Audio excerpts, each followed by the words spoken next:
Hello, everybody. I think we'll be getting started in just a moment. Hi, welcome back to the London Conference, Day 2. I'm Kate Spiliopoulos, Head of Events at Centre for London. If you'd like to follow the conversation online, or if you want to tweet about what you're seeing today, you can use the hashtag LUNCONF20. That's LONCONF20. And if you're in the Zoom webinar this afternoon, if you'd like to ask a question of the panel, you can use the Q&A box at the bottom of your screen. It'll be in the right-hand corner of your menu. And just as a note, there are building works going on in my flat today. So if you hear any big droning noises while I'm talking, that's what that is. We'll be starting the panel in a moment. Centre for London put out a report on helping Central London to recover from coronavirus last February. But of course, as time moves this year, that seems like a long time ago now. And we will be looking at how we can promote community town centres in a report that's launching next spring. But as we're kind of in a midway point between those two, we wanted to look today at how you can promote economic recovery across London and how our new patterns, right now anyway, in working and travel are going to have short to long-term effects on the different parts of London and its economy. So this session is going to be chaired by our research director, Clare Harding, and we'll hear from her in a minute. But to begin with, we're going to have an introductory statement from Ruth Dustin, who's the chief executive of the South Westminster Bids Alliance, the Victoria, Westminster and Northbank bids, and managing director of Primera. Welcome, Ruth. That's great. Thank you very much, Kate, and good afternoon, everyone. It's a great pleasure to be here today, kicking off this hugely timely discussion about the future of London. As we all know, the nation continues to battle against its toughest challenge since the Second World War. And aside from the ongoing and tragic public health crisis, the economic health of the UK can increasingly be described as critical. An urgent and focused intervention is called for, but agreeing what the best remedy might be is far from straightforward. We are witnessing a seismic shift in how our society works, triggered by COVID and to some degree very much accelerated by COVID. And as a result of that, we've seen the speeding up of trends that were beginning to emerge. Cities across the country, and especially London, are adversely impacted by government guidelines urging people to stay home, continually changing lockdown rules and the ongoing fear of infection. Since the crisis began back in March, the organisations that I'm involved with have focused very much primarily on supporting businesses across central London with their recovery response. Footfall over the course of the summer was beginning to slowly return to central London, but that has dropped dramatically following the latest change in guidance, and we will see a further drop following the announcements made by the Prime Minister on Saturday, leaving businesses feeling very beleaguered by the current climate and the current situation, making it very difficult for them to plan, to financially forecast, to assess what resources they need, right through to what they should stock their shelves with, what kind of arts and performances should they be giving to people. It's putting businesses into a very compromised situation with no clear guidance and no clarity. London is without question the beating heart of the UK economy, a £550 billion powerhouse that accounts for approximately a quarter of the national GDP. It is a command centre for the global economy, but it's also the world's first choice city because of its rich cultural offer. Now, this sometimes feels like an inconvenient truth, as for many years there's been much discussion on the levelling up agenda, a debate which has seen some calling for an end to central London's dominance of the UK economy. The government has recently restated its commitment to this agenda, and there have been recent announcements backing up this commitment, which has included the £3.6 billion Towns Fund, providing investment for 101 towns throughout the UK, 75 of which are located in the Northern Powerhouse and Midlands Engine. So where does that leave London? Central London is facing a unique challenge, whereas the outer London areas, busy with commuters working from home, are faring better, as are indeed our home counties and towns further afield. notwithstanding having to cope with the challenging safety guidelines, curfews and lockdowns. The London Mayor is under huge pressure. A TfL bailout is necessary, and that may lead to possible extension of the congestion zone. And there are funding pressures across London boroughs who are putting at risk major investment in projects and ultimately risking London's global competitiveness. In my role running several large business improvement districts and partnerships across central London, I and colleagues have been calling for a more bespoke plan for London. I'm seeking recognition from government of London's essential role in the recovery. This may not be politically popular for the Prime Minister at the moment, but is in fact a fact we need to face. We need an exit plan for London, free enterprise must be supported, and a pragmatic approach is needed to ensure the capital is not left to languish. I believe if London's businesses are supported, then we can not just survive but thrive. We have an opportunity to reset how the city operates, leading the nation's recovery and indeed helping this all-important levelling up agenda. Sharing wealth is absolutely should not be at the expense of central London. We want to bring the rest of the UK up and not pull the capital down. So I think if we back London today, London can then back the rest of the UK tomorrow. So on that note, I'd like to hand you back to Clare Harding, who is the Director of Research at Centre for London, who is now going to chair a panel discussion. Many thanks, Clare. Thank you very much, Ruth, for that really interesting start to our discussion. And thank you also to Kate and most of all to all of you in the audience for joining us today. It really is a privilege to have such an interesting group of speakers here. And I do know that chairs always say this, but it really is true this time. I'm going to briefly introduce everybody and then we can get on with hearing what their views are about the really important topics we have for discussion today. We have made it a little bit harder for ourselves today because we have two Pauls on the panel and we also have two Clares. And we're very grateful to Councillor Clare Coghill for stepping in to replace Councillor Georgia Gould, who was unable to join us today. We will try to not get our names too mixed up. Claire and I have already spoken about the sort of challenges that this creates for us.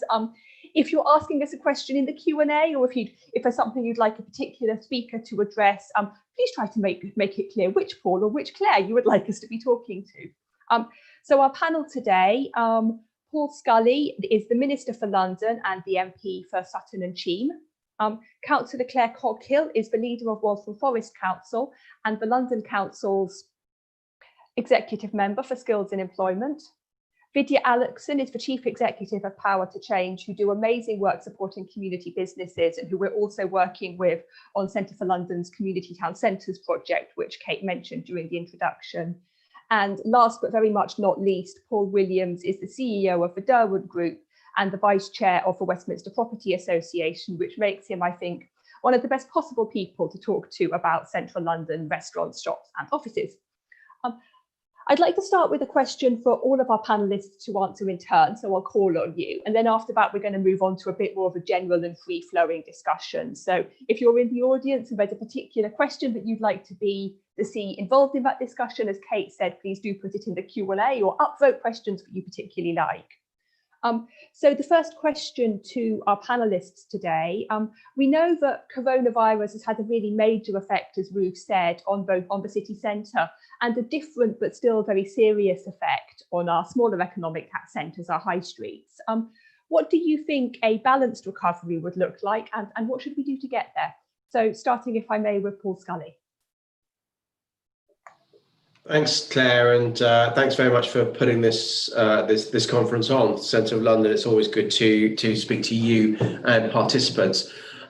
We heard from Ruth there in terms of our agenda, the government's agenda for levelling up. What we've got to remember that levelling up around the country, it's overdue. It's important that we do it, but it's not mutually exclusive to the future of London, and it's really important that we remember that is the case, but we also make the case ourselves as political leaders and political thinkers and influencers in London. There's an important agenda as well in levelling up within London. if you stand in Canary Wharf, Canada Square, one Canada Square, you're looking down at Whitechapel. You've got the richest people in London looking down at some of the poorest. You see in Kensington, where everybody outside London knows the Kensington, the posh Kensington in inverted commas, that know less about Ladbroke Grove, and they knew little about Grenfell Tower before that tragedy that happened there.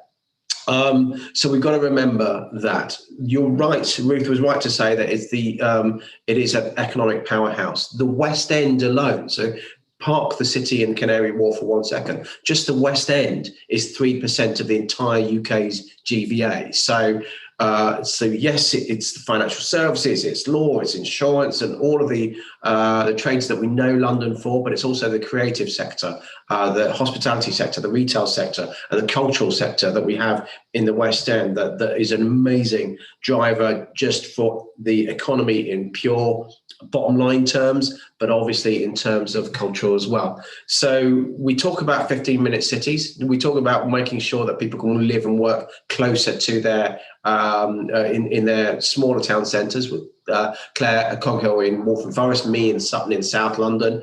But we've got to make sure that we remember that one of the great reasons about living in or around London, whether it's outside London or home counties, is that we have the greatest world city on our doorstep. So it's getting the balance right between having one of the 600 local high streets thriving again, but having that central activity zone thriving again as well, which we can long term will be when international tourism comes back. But we've got to make sure that we are shaping the permanent behaviour change that's coming behind the coronavirus pandemic, the new reality that sits beyond the new normal. That'll only be through collegiate working through government, local government, and the mayor.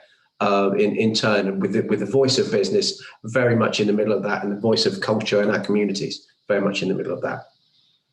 Thank you very much, Paul. Clare Coghill, could I ask for your response? Yeah, absolutely. Thanks very much for that. I think, the immense challenges that we've seen through this period have been quite extraordinary, and seeing the response of Londoners and council officers and all sorts of people in the voluntary sector has been absolutely extraordinary. But I think we absolutely need to protect London. Fully supportive as a daughter of Birmingham, the levelling up agenda. But you can't see London lose out as a result of that. It is a truly global city. And London already produces so much of the tax take that the country needs as a whole to survive and thrive, that we can't see. It has to be a levelling up. It can't be a sort of levelling up a bit and levelling down a bit for London to sort of meet in an inconvenient centre point. I think something that I recognised a long time ago in my borough, in North East London, in Outer London, is that there's that false dichotomy between inner and outer is frankly unhelpful to all of us, because it doesn't speak to the fact that London is a patchwork of communities, a collection of communities with their own challenges and issues. And also just sort of marking out Outer London as being sort of, what is people's perception of Outer London? Is it that it's low rise? Is that it's suburban? Well, that's just a massive wasted opportunity in my view, because there is space, there is capacity, there's incredible transport networks. And we've been able to demonstrate that really effectively in Waltham Forest through our walking and cycling schemes as well. So there is this extraordinary opportunity to commit the whole of our city to seeing our economy thrive, get back on its feet, grow, and to get all of our young people and people out of work into jobs, into better jobs, and improving their skills levels. And I think we, need to come together to make that a reality if London is to get back on its feet and thrive in the long term. Thank you. Thank you very much, Claire, and really good to hear that reference to active transport, walking and cycling, which is, as I'm sure you know, is another of our topics that we really love to talk about here at Centre for London. Vidhya, could I ask for your response? Yes, thanks very much, Claire, and thanks for the opportunity to be here. I suppose over the last 6 years, Power to Change has supported about 1,300 community-led businesses, and many of those are in London So it was Marnie Trust in Tower Hamlets, Hill Station Cafe, a community cafe in New Cross. The list goes on and on. I won't list them all. And I think one of the things that this pandemic has really accelerated is the structural change that was already going on in our town centres around retail no longer being the backbone of the town centre. And I think that acceleration, which has come much more rapidly than we were really ready for, now gives us an opportunity to rethink town centres so they work better for people and for planet. So we've already talked about active cycling and walking measures. And I think one of the other important dimensions going forward, particularly in outer London sort of district centres and local high streets, will be to build community much more closely into the way in which we think about town centres going forward. And I think that's everything from community organisations and communities being at the table, driving decision making around the future vision for town centres, as well as community businesses and other social enterprises being part of the solution. So we've seen lots of fantastic examples over the last few years of the way in which these kinds of organisations can take on empty space, reanimate space, bring footfall back. A recent report that we published that was conducted by the LSE showed that community businesses add resilience to places by increasing diversity, strengthening identity, and supporting local economic development. So I think for me, this is a real opportunity to knit community right into the heart of the way we think about economic recovery. Thank you very much, Vidhya. And last but once again, definitely not least, if I could ask for your response, Paul. Paul Williams, sorry, I'm doing what I said I wasn't going to do. Paul, I think you're on mute.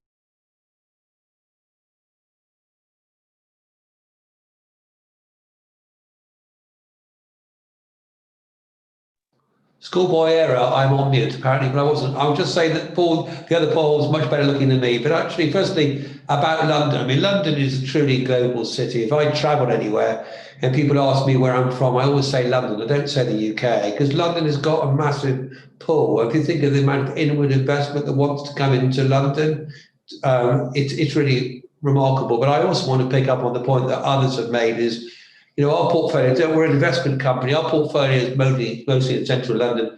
We have community funds in Camden, in Westminster, in Brixton and other places. You don't have to go far from our portfolio to find some real poverty. And, you know, we do our best to support those most in need. And this year it's been a focus of supporting our occupiers most in need, maybe the retailers or restaurants. So I like the idea of a partnership going forward, working well with the mayor, working well with our local authorities, but also working well with our other stakeholders and working through. And this, what we need, apart from support from government, is investment. We need to be building things, creating things, whether it's mixed use, build some more affordable housing, build some more offices of the future, the long life, loose fitter space that people really want. Because there's international companies still want to come to the UK, still want to be in London, but they want to come to the great society that we've got. So I think it's to make sure that's encouraged for private investment to build, create some jobs, but also make sure that we level up everyone rather than level down London. Thank you very much, Paul, and really interesting and perhaps not entirely surprising to see a real consensus there about the role that London can play in driving the whole of the UK's economic recovery and the pointlessness of trying to drag London down in order to drag other people up, because it seems that we all agree that that won't work.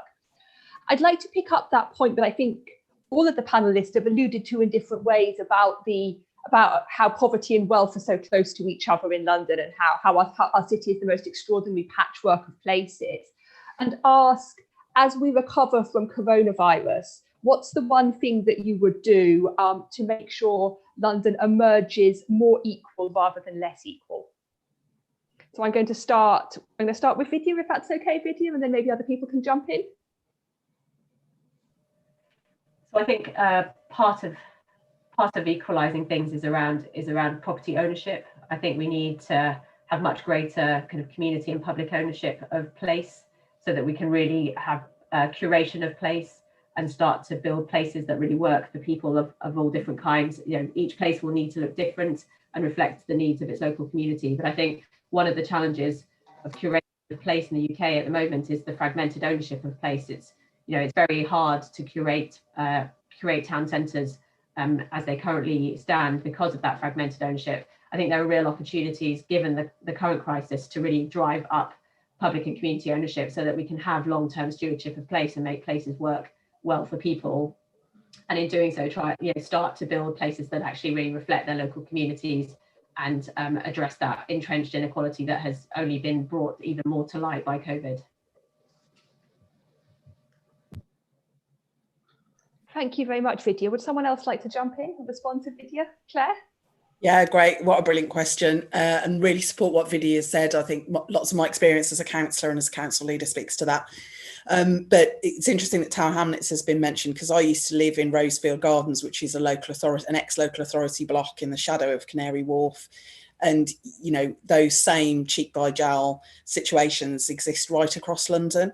And I think it's the way in which we enable people with little or nothing and their children to educate themselves and upskill themselves to get into those good quality jobs, so that those big shiny buildings in central London, or that they live close by to, or that they see every day, don't feel like fortresses that are excluding them, but they're places where they can go and earn a great living. And I think making education and skilled education totally accessible will be a huge part of that. And I really welcome some of the announcements that have been made more recently, but I'm always going to ask for more of that, because I think it's absolutely fundamental to our success as a country, as well as our success as a city.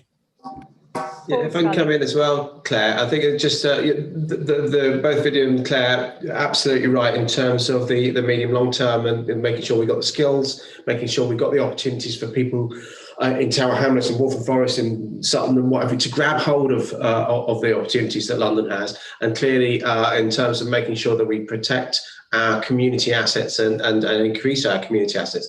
However, in the short term, we've got to be really consistent in our argument. If we just talking, as Ruth said, about the fact that London is a powerhouse for the rest of the country, and we want to make sure that we're doing that. Similarly, and I'm amazed I'm saying this as a Zone 5 MP, that we've got to recognise that the central activity zone, the West End, the City, and the Canary and the Docklands are powerhouses for the rest of London as well. And so, what do I mean by that? You really risk in the short term, if we don't shape that permanent behaviour change of hollowing out the centre of London. If you got the likes of some of the big employers that are saying, you know what, I'm not going to come back till the middle of summer. Well, that's fine, that's your choice, but don't expect to come back to the same centre of London that you left, because there's no way that theatres, the restaurants and whatever you can survive on fresh air, frankly. And so you really risk, and I think I was quoted in the Evening Standard at the beginning of the week, of having and it's a bit of an extreme example, but it is an example for Gotham City approach, where you end up with the people left that are so insulated from the pandemic because of the amount of money they've got, or the people that have to service the centre of town that really can't afford not to. And then you just hollow out a big strata of jobs of people that make the character, make the community of the centre of London as well. So we've just got to be mindful of that in the short term, in survival mode, to make sure that we can thrive and present the opportunities that we need the skills for, that Claire eloquently said. Paul, would you like to come in? Sorry, Paul Williams, would you like to come in on that? Yeah, I think, we obviously got to encourage employment. We've got some unemployment issues coming up for the whole country. We want people to, we want an economy where people want to recruit people. And there's been good job creation in London over recent years. There was obviously concern with the global financial crisis, there'd be a lot of jobs exported to Europe, but that hasn't happened. You look at a lot of the international companies, whether it's Google or Apple, or they have been recruiting and they have expanded. So you've got to get that balance, because unless, obviously, got to get through COVID in the meantime, but we need people back in the city centre to be spending money at the local shops, the newsagent, the barber, and all the rest of it, and making sure that money is then shared out, because without, there are not that many people who live in central, if you look at whether it's Westminster or the city, you need people to come in, spend their money, go to the theatres, go to the cinemas, go to the restaurants, spend some money and pass that money through, and so make sure also you've got enough tax to take in order for other parts of the country to benefit. So short term, we need to encourage its resilience. We need to encourage people back to work in an appropriate way. Obviously, we've got to think about lockdown at the moment, but get people back, get people spending money, and making sure we've got this fantastic, vibrant city that we've always been used to, but also making sure we know that our communities close to us are getting that benefit, whether it's through apprenticeships or other things. Sorry, Claire, can I just jump in? I don't want to just jump to one of the other questions, but someone said something in the Q&A there about the fact that, well, these are not new conversations. We've had this for 30 years. How are we learning the lessons? I think the problem is what this has done. This has concertinaed the problem. So, and the thing. So we've got to come up with this. We're being forced to come up with the solutions. What we might have had, what does the high street look like in 5-10 years time? The centre of London look like in 5-10 years time? We're now looking at what it looks like in 6-12 months. So we've really got to get on and stop diagnosing the problem and get on with finding the solutions, which is why these conversations are so important. Vidhya, I think you wanted to come. Sorry, yeah, I just wanted to make two points, just kind of building on what's turning into a really sort of energizing conversation. So the first one is that whilst I agree completely, it's not either or. It's the centre of London. The success of Central London is also going to drive some of the success of Outer London, but we also know that the trickle down doesn't happen. So we also need dedicated focus on those Outer London boroughs, those pockets of poverty, because we know that just a thriving Central London doesn't create equality across London. So we have to be really careful, I think, in recognising that we need dedicated, targeted approaches. So many of those. So whilst we need jobs, we also need approaches that are going to make sure that those who are most likely to fare worst in the recession post-COVID are addressed. We need those dedicated strategies. I think the other point I wanted to make was really around, I mean, kind of even whilst we want to get people back into Central London, I think don't we also have to recognise that we're going to have to look at how things need to change within Central London, because with the best will in the world, people have experienced what will be a year probably of working full time from home. There's not going to be however much we urge people back to offices, things are going to change. So we are going to have to, in the probably much quicker than we would have wanted to, look at what's the role of housing in Central London, what's the role of, what's the mixed use future for Central London that looks different from what it currently is. So whilst we don't want to jeopardise the success of Central London, it's got, and I think the death of the city kind of conversation is overblown. Cities have fundamentally kind of retain their importance, but we do need to evolve them and think about, because behaviour has, I think behaviour has kind of changed for the long term in many respects, and companies will look to move employees out of city centres to save money and all of those things. So we need to adapt rather than sort of hold on to, like, let's just get everyone back into city centre. We're going to have to adapt to what that city centre is for, and how we populate it and how we get footfall back, because it won't be exactly as it was 9 months ago. Thank you very much. And that leads me to quite nicely to quite a linked question I had, which was thinking past the current crisis, so thinking from maybe the middle of next year onwards. What do you think that the role of Central London will be and should be in the lives of Londoners ourselves, in the lives of people who live in other places in the UK, and in the lives of people internationally? Because there seems to be consensus among the panel that Central London remains really important, but its role might need to change. So really interested in exploring that one a little bit more.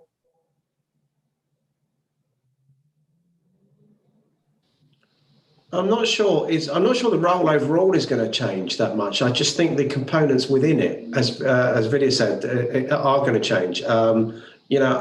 I've worked in Westminster clearly now, but I worked in London Bridge before, in Fulham. I've worked for my kitchen table in Sutton. So you've been done it all, really, in terms of, so there will be a sense that a greater use of people either working from home or actually probably, I think, more innovatively working in clusters, in hubs around London. So you can get out of your home, you can get, especially younger people who, let's face it, in London, in current housing, which goes back to Vidhya's other point about what can we do about housing in London? If you're living in a shoebox in the middle of London, or sharing with 3 other people as a 20-something person, or with your parents, and crammed up, long-term working from home is basically living at work. That's flexible working, and that is 2 completely different things. So we've got to get to the flexible working bit, which is about how we shape that change. So I think it's still, for international tourists, it's still going to be a beacon to want to come because of all of the history of London, the culture of London, which is why we've got to protect that.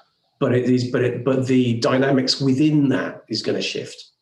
I agree with that, Paul. I think it's an acceleration of what we've been seeing anyway. I think, if you think about technology, it is there to help us, but I think about my staff and I think about the younger staff and their loneliness when they've been at home and they're working from their kitchen table or the end of their bed. It's just not healthy for them. We've got to think about their mental well-being. But, we've seen this balance, but, we've got to also celebrate what London has. Internationally renowned theatres, one of the greatest, a great cultural benefit. That's why people come. So we've got to make sure that, obviously the suburbs work as well, but also get people back in to be working, to communicate with each other, think about their mental well-being. But as I say, I think these changes were coming anyway pre-COVID. People want a bit of a balance in their life, but also people want to be with together. We're effectively a social animal. I use your phrase all the time, living at work, and that's what it's turned out to be. It hasn't turned out to be that life balance that we all hoped it would be. So I just think you've got to make sure that it's a nuanced argument. Things are going to change, but they always were changing. But the great thing about London, it's always been adaptable. If you talk of the coffee shops 300, 400 years ago, it always changes because the power of the people allow for change. Thanks, Paul. Claire, really interested in your perspective as this, both from your perspective at London Council and as a local councillor in a more outer bit of London. Yeah, absolutely. And as I've already mentioned, I've lived here for nearly 20 years, but originally I'm from Birmingham. And, the thing that I remember when I was an outsider looking in was that it's the beauty of London, it's the history of London, and it's these extraordinary cultural assets. If you want to see the best theatre, opera, ballet and music in the world, if you want to see some of the world's greatest performers, then they are in London and they are performing in London. And I think that what I'd love to see as a result of this is far more children and young people being creatively introduced to that world. Is that a way of making education different? Is that a way of making these institutions, which are so treasured by those of us who have been taught to appreciate what they have to offer, that can be shared far more widely, and that there's far more interchange between outer and inner London. There are kids in my borough who have never been to central London other than if they've been taken on a school trip, and that can't be right.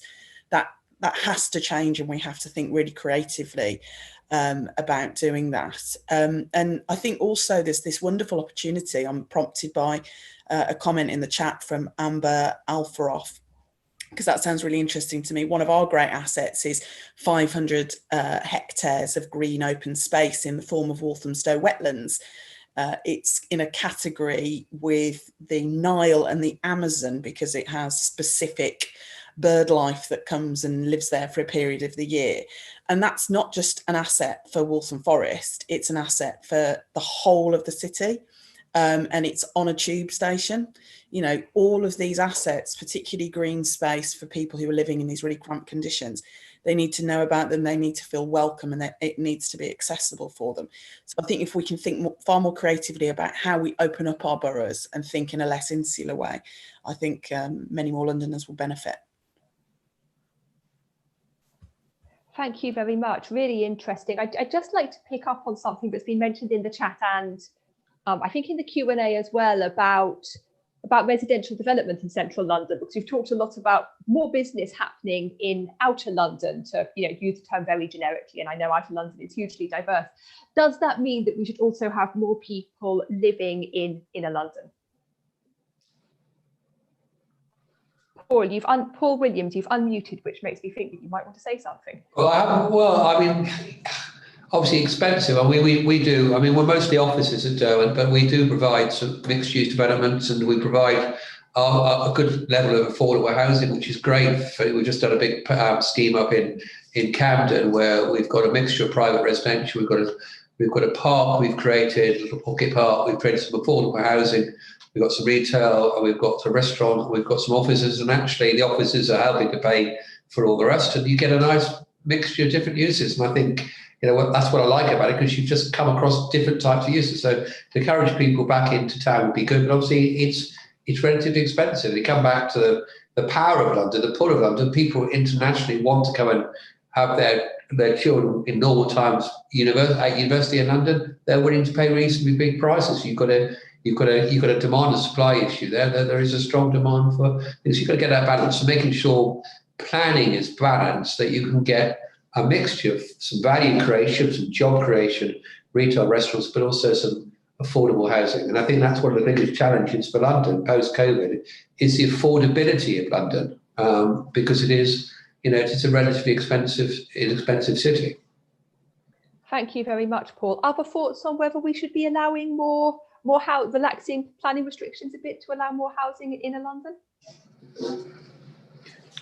Yeah, well, I think it's. Sorry, Paul Scully and then Claire. Yeah, so I mean, look, we are trying to ease planning to make sure that we can have initially make change of use easier, to have more flexibility on our high streets, retail areas and those kind of things. But following on from that, we'll see a sense of, again, it comes back to shaping high streets and shaping local areas. If we can have more people living above the shop, it might bring back empty high streets that are, say, for example, don't have any nighttime economy, that just retail. It may bring them back to a bit more vibrancy in the evenings with people living above the shops effectively. And so whether you're doing that in zone 1, the risk is, if you, again, it comes back to the shaping. If you don't shape it, you're going to have, with relaxation of residential, you'll end up with high-end residential with people further priced out of London. And that's the risk. So I'm all for free market solutions, but understanding there is a human cost by the time when you're in an emergency situation, when you from getting to A to B. So which is why we need to be alive to it and help shape that situation, that change. Thanks, Paul. Claire. Thanks very much. I mean, this is a huge challenge, and it's fascinating to read the questions in the Q&A and the comments in the chat, because it really goes to show the balance that needs to be struck. I think it's going to be really interesting to see the planning changes progress. They are absolutely radical, and I do have concerns about aspects of that. But what we have to accept is that the situation that we have at the moment is broken, that affordability doesn't really exist in London anymore. Unless there's significant intervention by either the boroughs or the mayor or the government to enable that affordability. About the only place where a couple, say, with the London average income can actually purchase a property now is in Barking and Dagenham, and their prices are rising as well. So, owning a home, being able to afford the rent, these are real challenges. And, we continue to be really serious in my patch about making sure that we're providing supply and that things can get planning permission. But it's just a shame that that's not true right across London, because that would certainly boost provision and help to regulate prices. Thank you very much, Claire. Vidhya, do you want to come in on this? Vidya's frozen for me, so I'm going to move on to the next question, and hopefully if she, when she comes back, she can contribute as well. I know we've got lots of people in the audience who are from local community groups, local businesses, as well as people who are in more formal positions of power and influence. And thinking at a very local level now, I wondered how the panel feel that local communities, local businesses, local groups, indeed local politicians, can support economic recovery in their own areas. Vidhya, if you're back with us, would you like to respond to that first? And then Paul Williams? Yes, so I think I caught the question. Sorry, I lost a bit of connection there for a moment. So I mean, one of the things that we've been looking at, and we're working with you, Clare, at Centre for London on, is the idea of a community improvement district. So this is actually something that was proposed in 2011 by Tony Travers at the LSE, but very little sort of thinking had been done since between then and now as to what this could really be. And we're particularly interested in it for kind of district centres, local high streets. So it's probably, business improvement districts have been successful in central London and probably remain the answer in those areas. But I think we're interested in the scope for something like a community improvement district to bring the range of stakeholders in a place together to really exploit the full assets, if you like, of a place, and be part of developing both a compelling vision for the place going forward, as well as making sure that all of the right parties are around the table in terms of decision making. So that would be both community stakeholders, business and public sector stakeholders. So I think for me, part of the vision is a multi-purpose, multi-use town centre and place. Then we need to think about where public services fit alongside businesses, alongside civic and community activity. And so having all of those people, and at the moment there is no forum where those kind of constituents really come together to plan and make decisions about the way forward. So we're really interested in working with you guys to develop that model further, because I think for smaller places in particular, so the boroughs and probably towns outside, other towns outside of London, I think there's a lot of mileage in that kind of new model for how we think about the way forward. Thanks, Vidhya. We're really enjoying that work as well. It's so interesting. Paul Williams, I think you wanted to come in. Well, no, I'm happy to come in. I'll just make sure I stay on, don't go and mute myself. I think it comes back to the balance, doesn't it? Making sure that you encourage people, companies like us, to invest money in, whether it's, we have a big pipeline going forward, make sure we're creating wealth that can be passed through, that then can pay for some affordable housing and all the rest of it. You can look at the demand and supply, got those dynamics. If you make it too difficult, it won't happen, in which case you'll get X% of nothing. So you get that balance. But we want to make sure that we do the right sort of developments that actually benefits not just us and our shareholders, but also our community around. I said earlier, we've got some community fund. We work very much with our local. We're here to stay, so we want to make sure that our reputation remains intact. So you've got to encourage the right level of responsible development that will benefit wider people, and also help with the recovery of London. Thanks so much, Paul. Claire, wondering what Waltham Forest is suggesting that interested local people, interested local organisations do to support local economic recovery at a very micro level in your borough. Well, we've had a fantastic campaign that my cabinet member, Councillor Simon Miller, has led, where we've put people who run those businesses at the heart of that campaign, and the support from the local community has been absolutely phenomenal. When businesses start up in Waltham Forest, they sort of do these promotional offers, and they tend to get overwhelmed because, as Vidhya's been saying, I think really, really beautifully, it is about the connection that you feel with the other people who live in your area. That's what makes it a really positive experience. But I think, on the point around economic growth, if I'm really honest, and I appreciate the fact that Olga's really pushed us in the Q&A to come on, what's the thing that's going to really make the difference? And it is people's ability to access those opportunities, but it's also politicians being politically brave to sometimes do things which are challenging and unpopular. And I give the Enjoy Waltham Forest scheme due reference, partly because it relates to what Vidhya has been talking about as well, which is we've closed over 100 roads. There was massive, massive, massive political risk in doing that. But as the old adage goes, fortune favours the brave. We have to make these changes in our city. And what I can prove, because we have the data to prove it, is if people walk and cycle more, they spend more locally.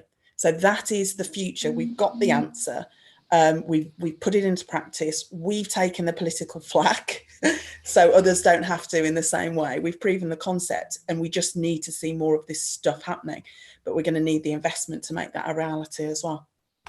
Yeah, can I come in there, Claire? It's interesting that when you talk about closing roads, because I've seen it in my patch in Sutton, where I'm glad you've got the data. Well, you say the data about spending, because the problem with bringing this in so quickly, some of it, not talk about Waltham Forest, I'm just talking about certain areas in Sutton and other bits, it's been brought in really badly. It's been implemented really badly. You've got to take people with you. If you're going to have community-led districts, improvement districts, you've got to have a community that actually buys into what you're doing.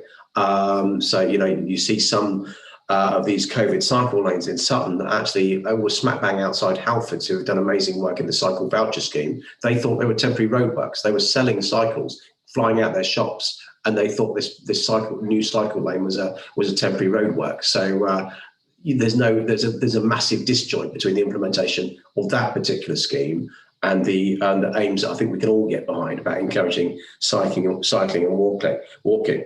But in terms of community districts, it really helps if you've got either a community that you can build on, or you've got a particular type of venue that you can build on. Camden Highline project, for example, is a really good project where you've got something exciting that you can get people behind because it's very visual.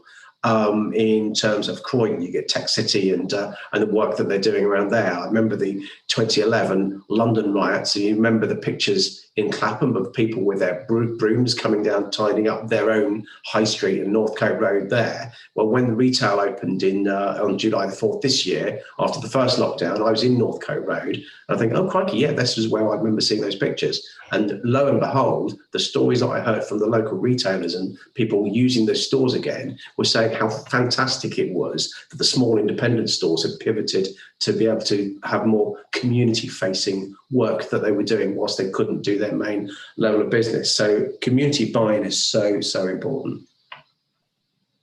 Thank you so much, Paul, and to everybody on the panel. And just to mention now, because the discussion interestingly got on to transport, as it often does, please do come to our session this evening with Andy Byford and Jeanette Sadiq Khan, which is going to look in a bit more detail at those questions about transport, because of course all of this stuff is so very interrelated. I'd like to ask an audience question now, which I know has already been alluded to in the chat from Robert Gordon Clark about the London plan and about whether that needs to be reviewed given the rather unexpected circumstances in which we have found ourselves, and in particular whether the population projections in that plan are correct.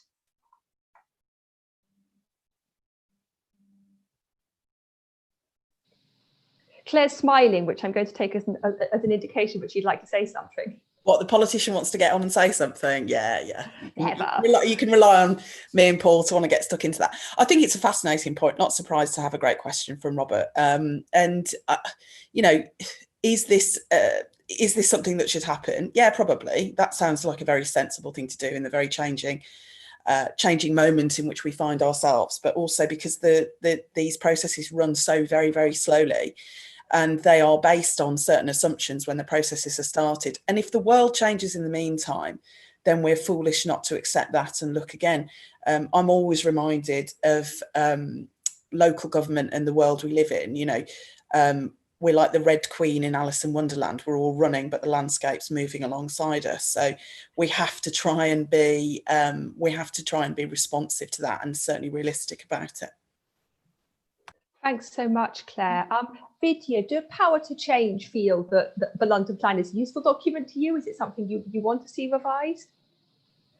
I mean, we're not a specifically London-focused organisation, so I'm not, you know, I'm obviously aware of the London Plan. I mean, I think it's hard to disagree with what Claire said, that in the face of unprecedented change, it would seem sensible to kind of reappraise it and look at it again. And I think, you know, as I said at the very beginning, much of what's happening with COVID are structural changes that were happening anyway, but they've been accelerated to such an extent that we do have to look afresh. I think it would be kind of crazy not to. And much as, you know, we've just launched just working on a new strategy because COVID's completely changed the world for us as an organisation. I think, you know, it kind of makes sense that we need to do that within London. You know, and nobody could have anticipated the amount of change that's been brought about by COVID. Thanks so much, Vidhya. Paul Scully and then Paul Williams. Yeah, thanks, Claire. And Claire's absolutely right. We've got to be really responsive. We've got to be more nimble in terms of planning, whether it's planning for development or planning for anything, frankly, in London. I remember 20 years ago when the GLA estimates for school children coming through was that the population was going to go down. So actually we started shrinking schools, and then they realised it was wrong, and then they had to start reopening classes and also expanding bulge classes and expanding schools. If you're using one snapshot of figures, then that can easily change, and clearly this pandemic has even forced that. Robert's second part of the question about what's going to happen to the population of London. I mean, we talked about the changing dynamic. I think it's too early to say what's going to happen to the population of London. All the talk is, okay, let's with flexible working, let's leave London and go and work, have this idyllic countryside lifestyle balance. That's great in theory. Let's see how it pans out over the next few months when reality starts to kick in. Well, obviously, pre that, when the London population was growing, obviously, I think going back to the London Plan, obviously the world has changed. It's accelerating. It has to be fit for purpose. We have to be reasonably flexible. And of course, you know, we often have to think post-COVID. We have to think about other matters such as climate change. We, for at Derwent, have issued our pathway to net zero carbon by 2030. We think about the changes that could happen, positive things that happened through COVID, cycling, walking, streets are cleaner, they're more pleasant, there's more outdoor eating, we're becoming more European. So I think from that point of view, some of the changes we've seen local authorities in London make changes a bit more relaxed about people using the streets better. I think those changes could be encouraged because I think London would be then even more pleasant city to be working and living in. Thank you, Paul. Thank you both, Paul, and to all the panel for kind of getting into the chewy stuff there. We're about 10 minutes from the end now, and I'd like to try to, we've talked about detail, and I'd like to try to bring it kind of back up to the big picture again. So to start us off for this last bit, I'd like to ask if you had one wish for London for the next year in terms of promoting economic recovery, or indeed in wider terms, what would that be?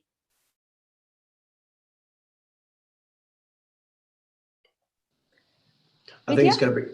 Sorry. Sorry, Paul. So this is quite a specific, but this is my wish list, so I'll go with my specific thing. So I think there's a real opportunity for the GLA to really buy up empty properties at scale. So one of the challenges with really mobilising things like community ownership are scale, where there is an opportunity for a public-private venture to really buy up properties, recognising the challenges that lots of property owners currently face, buy those up at scale, and over time transfer them into community ownership. I think there's a real opportunity for a silver lining out of this crisis to be a mass mobilisation of community ownership and community action. We've seen some of it in the pandemic. I think mobilising both the public and private sort of forces within London to do something at scale that could then be transferred over time to communities, I think would be a fantastic way to start to build economic recovery and do something really positive out of what's been quite a terrible crisis. Thanks, Vidhya. I've seen some big of us nodding and maybe also some slightly more sceptical looks about that. Perhaps other people in the panel would like to respond to that before we go on to your own wishes. Paul Williams and then Claire.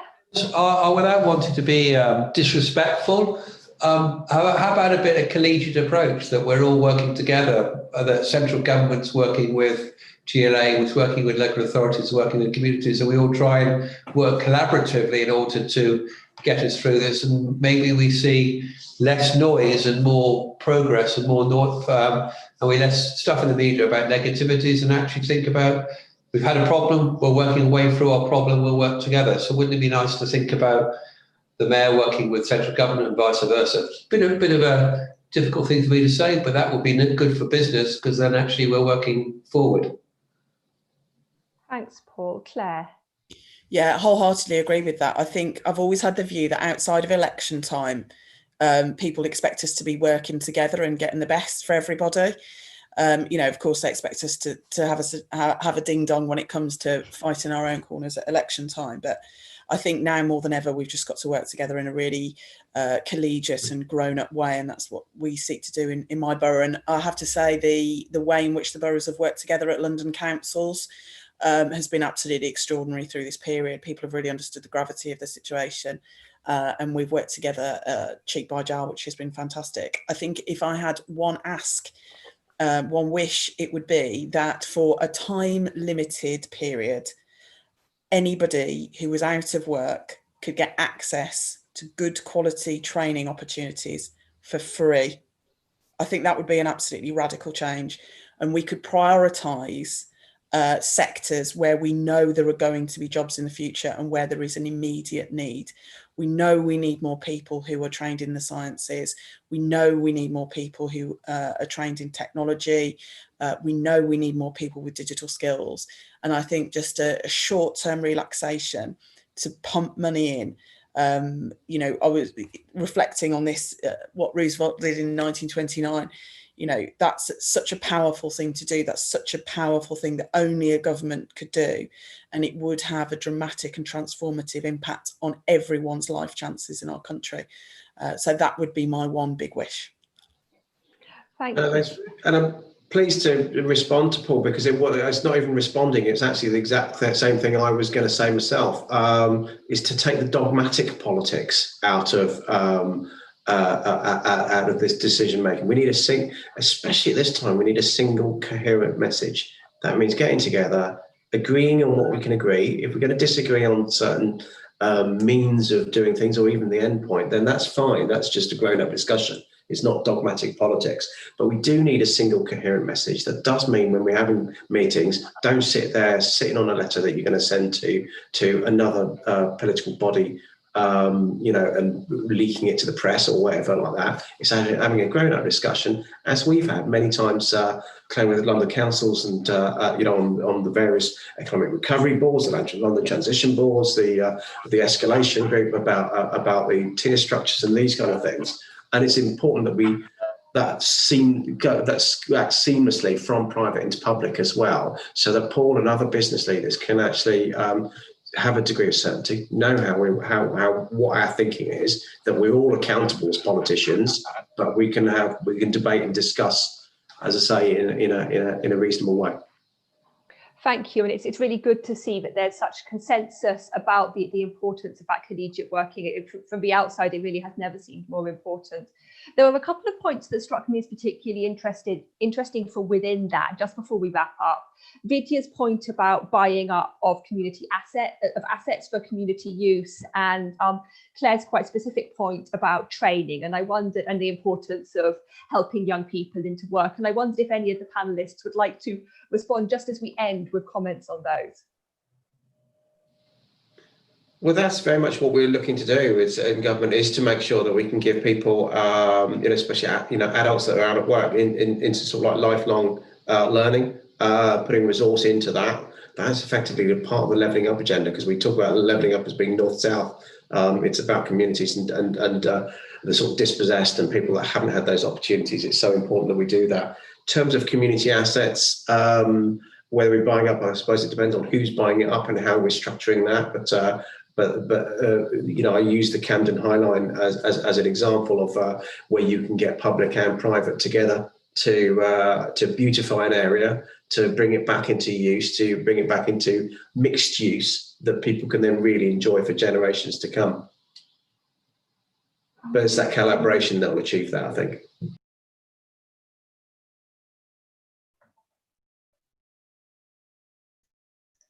Thank you so much. I think we're going to have to wrap it up there. It feels like a conversation that we could allow to go on all day, and I'm sure we'll continue to go on in the networking session that follows this. So please do join us for that if you can. I'm going to use my position as chair to do a fairly shameless plug for another Centre for London session that we ran last night. There's been quite a lot of discussion in this about kind of big picture stuff about cities in general, as well as the details of Camden or Canary Wharf or whatever it is. And for those who are interested in the big picture stuff, there's a really interesting session which you can now see from our website of Ed Glazer, the great urbanist, talking to Kath Hanna, who knows the most extraordinary amount about London, and really addressing some of those big questions. It now falls to me merely to say thank you very much to our fantastic panel. It's been such a joy speaking with you all and hearing all of your ideas. Thank you to our audience for putting so many interesting questions in the Q&A. It's been really lovely to see the discussions going on in the chat as well. Thank you very much to colleagues at Centre for London, and over to Kate. Yes, and I'm going to add to the thank yous. Thanks so much. It was a fascinating discussion, and really looking forward to thinking about this some more over the next year. Thank you also to our sponsors of London Conference 2020, and those include major sponsors, Corporation of the City of London, L&Q and Uber, supporting sponsors London Councils, London Legacy Development Corporation, London Property Alliance, the Greater London Authority, Primera and Trust for London, and exhibitors Commonplace and the Port of London Authority.